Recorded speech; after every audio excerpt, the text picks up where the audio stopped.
Hello friends, ओम श्री गणेशाय नमः। जय श्री कृष्णा।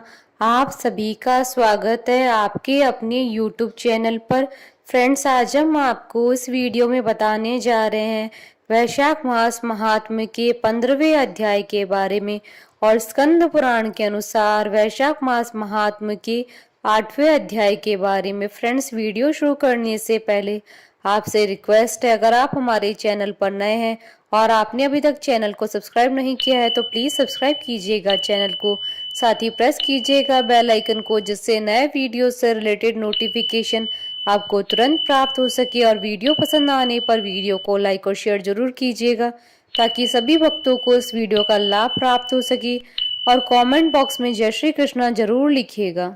वैशाख मास महात्म सब प्रकार के विघ्नों का नाश करने वाले तथा सारी सृष्टि का पालन करने वाले श्री गणेश जी, ज्ञान की दाता देवी श्री सरस्वती जी, सब पुराणों के कर्ता श्री व्यास जी तथा श्री गुरुदेव के चरण कमलों में नमस्कार करके भगवान की श्रद्धा और भक्ति रस में डूबे हुए वैशाख मास की कथा प्रारंभ करती हूँ।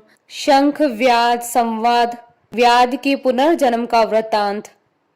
श्रुतदेव जी कहते हैं, राजन, पंपा के तट पर कोई शंख नाम से प्रसिद्ध परम यशस्वी ब्राह्मण थे, जो बृहस्पति के सिंह राशि में स्थित होने पर कल्याणमयी गोदावरी नदी में स्नान करने के लिए गए। मार्ग में परम पवित्र भीमरथी को पार करने के बाद दुर्गम जल शून्य भयंकर निर्जन वन में धूप से विकल हो गए थे। वैशाख का महीना था और दोपहर का समय वे किसी वृक्ष के नीचे जा बैठे। इसी समय कोई दुराचारी व्याध हाथ में धनुष धारण किए वहां आया। ब्राह्मण के दर्शन से उसकी बुद्धि पवित्र हो गई और वह इस प्रकार बोला, मुने, मैं अत्यंत दुर्बुद्धि एवं पापी हूँ। मेरे ऊपर आपने बड़ी कृपा की है, क्योंकि साधु महात्मा स्वभाव से दयालु होते हैं।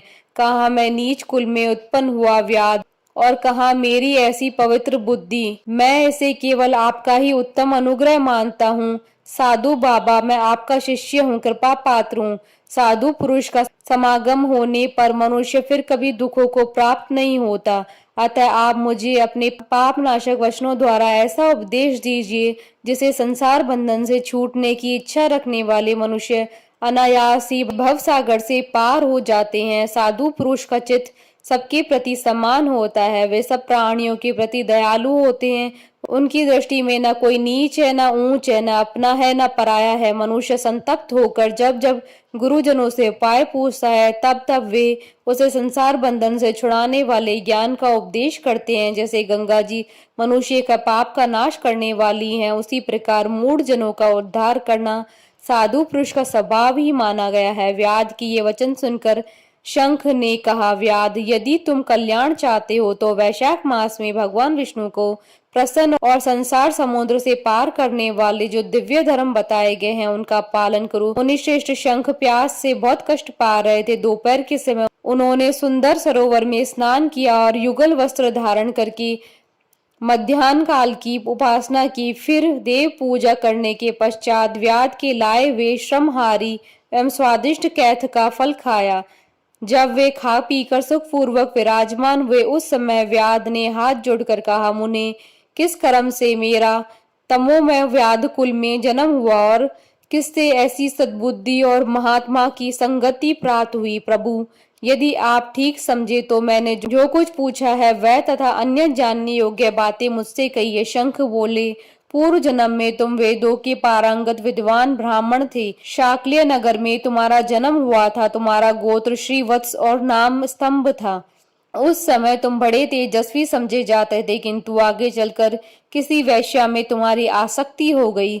उसके संग दोष से तुमने नित्य कर्मों को त्याग दिया और शूद्र की भांति घर आकर रहने लगे। यद्यपि तुम सदाचार शून्य तथा धर्म कर्मों के त्यागी थे, तो भी उस समय तुम्हारी ब्राह्मणी पत्नी कांतिमती ने वैश्या सहित तुम्हारी सेवा की। वह सदा तुम्हारा प्रिय करने में लगी रहती थी।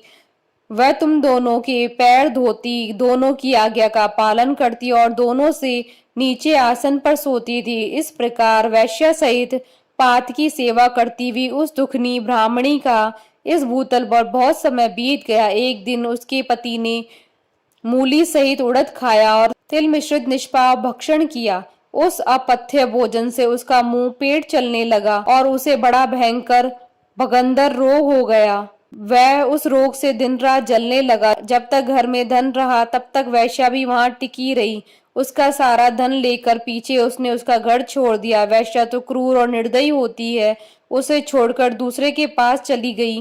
तब वह ब्राह्मण रोग से व्याकुलचित हो रोता हुआ अपनी स्त्री से बोला, देवी, मैं वैश्या के प्रति आसक्त और अत्यंत निष्ठुर मनुष्य हूँ, मेरी रक्षा करो। सुंदरी, तुम परम पवित्र हो, मैंने तुम्हारा कुछ भी उपकार नहीं किया। कल्याणी, जो पापी एवं निंदित मनुष्य अपनी विनीत पत्नी का आदर नहीं करता है वह 15 जन्मों तक नपुंसक होता है। महाभागे, दिन रात साधु पुरुष उसकी निंदा करते हैं। तुम साध्वी और पतिव्रता हो, मैं तुम्हारा अनादर करके पापियों में गिरूंगा। तुम्हारा अनादर करने से जो तुम्हारे मन में क्रोध हुआ होगा उसमें मैं दग्ध हो चुका हूँ।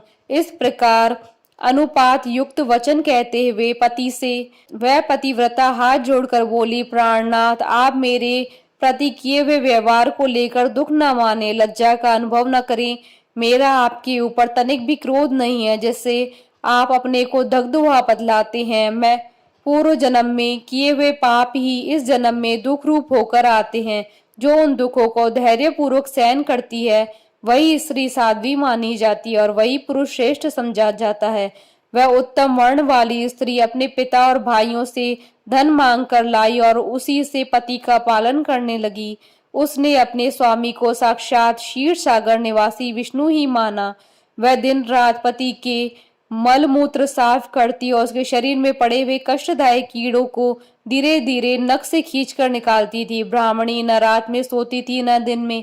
अपने स्वामी के दुख से संतप्त होकर वह दुखिनी सदा इस प्रकार प्रार्थना किया करती थी, प्रसिद्ध देवता और पितृ मेरे स्वामी की रक्षा करें, इन्हें रोगहीन एवं निष्पाप कर दें। मैं पति के आरोग्य के लिए चंडिका देवी को भैंस का दही और उत्तम अन्न चढ़ाऊंगी। महात्मा श्री गणेश जी की प्रसन्नता के लिए मोदक बनवाऊंगी। 10 शनिवारों का उपवास करूंगी तथा मीठा और घी नहीं खाऊंगी। मेरे पति रोगहीन होकर 100 वर्ष जीवे। इस प्रकार वह देवी प्रतिदिन देवताओं से प्रार्थना करती थी। उन्हीं दिनों कोई देवल नामक महात्मा वहां आए। वैशाख मास में धूप से पीड़ित हो संध्या काल के समय उस ब्राह्मण के घर में उन्होंने पदार्पण किया। ब्राह्मणी ने महात्मा के चरण धोकर उस जल को मस्तक पे चढ़ाया और धूप से कष्ट पाए हुए महात्मा को पीने के लिए शरबत दिया। प्रातः काल सूर्योदय होने पर मुनि जैसे आए थे वैसे चले गए।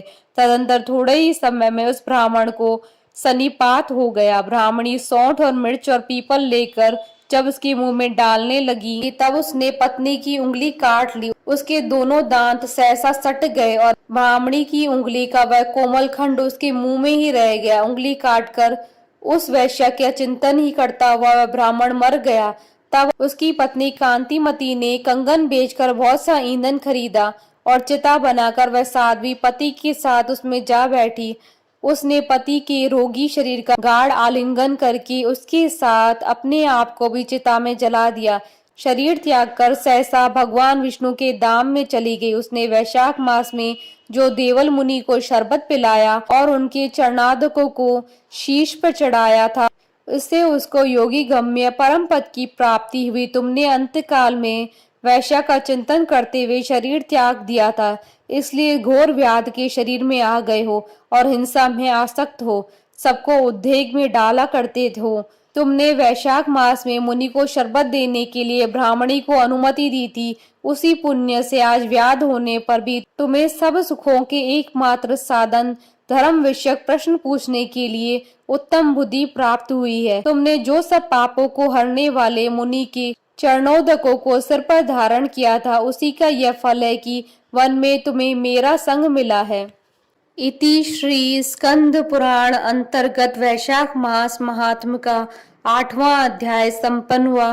बोलिए भगवान विष्णु की जय, सनातन धर्म की जय। हमारे साथ इस वीडियो में अंत तक बने रहने के लिए आपका धन्यवाद। ओम श्री गणेशाय नमः। जय श्री कृष्णा।